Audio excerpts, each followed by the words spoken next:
मैं रीट अभ्यर्थी उन सभी से कुछ कहना चाहती हूँ जिन्होंने रीट भर्ती प्रक्रिया को रद्द करवाने में अहम भूमिका निभाई है।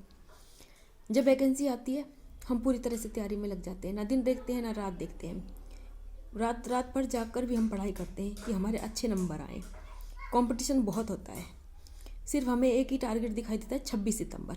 न जाने कितने सूरज इन आँखों ने निकलते हुए देखे हैं। ऑनलाइन क्लास कर करके हमने अपनी आँखें तक कमज़ोर कर ली। कोई कोचिंग करता है, कोई बाहर रूम लेके रहता है, कैसे कैसे करके वो तैयारी करते हैं इस परीक्षा के लिए। लड़कों को देख लीजिए, घर में होते हैं तो एक गिलास पानी भी खुद लेके नहीं पीते, लेकिन बाहर जाकर खाना बनाते हैं और उस खाने को 2-3 दिन तक खाते हैं, जिससे कि उनके समय की बचत हो। मैं माननीय किरोड़ी लाल जी से पूछना चाहती हूँ कि आपने जो आंकड़े बताए हैं, लेवल 1 का डाटा अभी सार्वजनिक हो जाएगा, कट ऑफ उनकी आ जाएगी 2-4 दिन में। यदि उन 78,000 के 140 प्लस मार्क्स नहीं आते हैं तो आपके तथ्य गलत हैं। इट मीन्स लेवल 2 के भी तथ्य गलत ही होंगे। आपने कहा था कि 1,23,000 के 135 प्लस मार्क्स हैं, उसमें हम जैसे 133 वाले कैसे पास होंगे। धनतेरस के दिन हमारा रिजल्ट दे दिया जाता है, उसमें हम 133 नंबर लाते हैं। दिवाली बहुत अच्छे से मनाई जाती है, खुशियाँ छा जाती हैं। पूरा एक अभ्यर्थी पास होता है एक परीक्षा में तो उसका पूरा परिवार खुश होता है। अच्छे नंबर आते हैं, घर वाले बोलते हैं आगे फर्स्ट ग्रेड आ रही है, 2nd ग्रेड आ रही है, तुम उनकी तैयारी में लगो, ज़रूर सफल होगे, हम करेंगे। प्रोत्साहित किया जाता है हमें। 4 महीने से खुश होते हैं, काउंसलिंग की तैयारी कर रहे होते हैं, फॉर्म भराए जाते हैं और 2 दिन लास्ट डेट से पहले 2 दिन पहले ही हमारी भर्ती प्रक्रिया को रद्द कर दिया जाता है। एग्ज़ाम देने जाते हैं, दूर दूर सेंटर होते हैं, गाड़ी करके जाओ।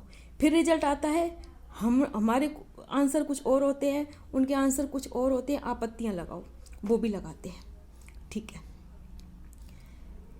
एसओजी की रिपोर्ट आती है, उसमें मात्र 300 अभ्यर्थियों के पास पेपर पहुंचना पाया जाता है।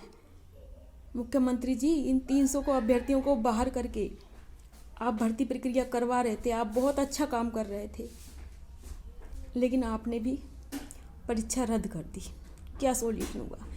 भर्ती प्रक्रियाएं होती हैं, लीक होता है पेपर, रद्द कर दी जाती है, कोई सॉल्यूशन नहीं है।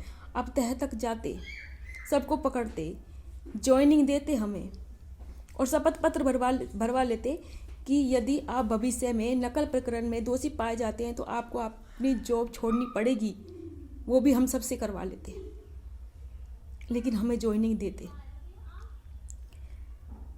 उसके बाद में जिन्होंने इस रीट भर्ती प्रक्रिया में बहुत ही अच्छा योगदान दिया, जैसे 78धारी और 90धारी, उन्होंने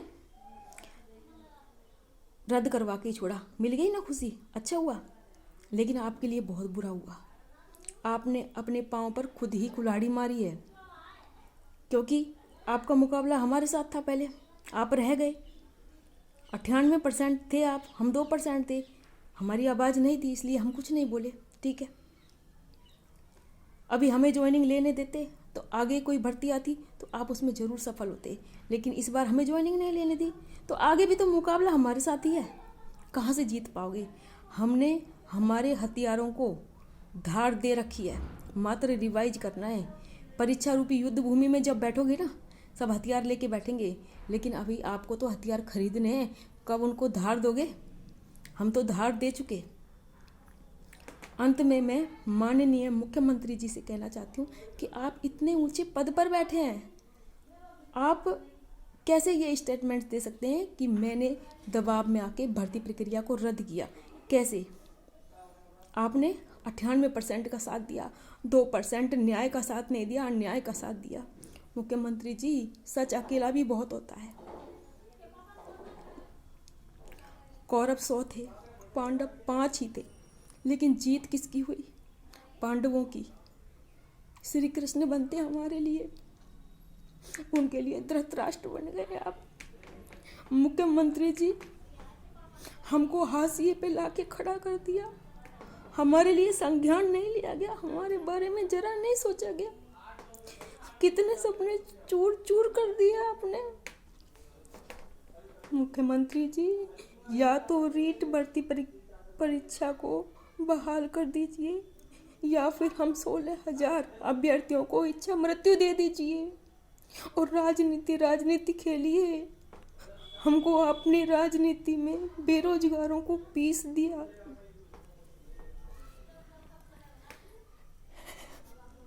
हमारी बोटी बोटी काट के आधे कांग्रेस वाले ले लीजिए, आधी बीजेपी वाले ले लीजिए और चढ़ा दीजिए राजनीति के चूल्हे पे, तभी हमको शांति मिलेगी।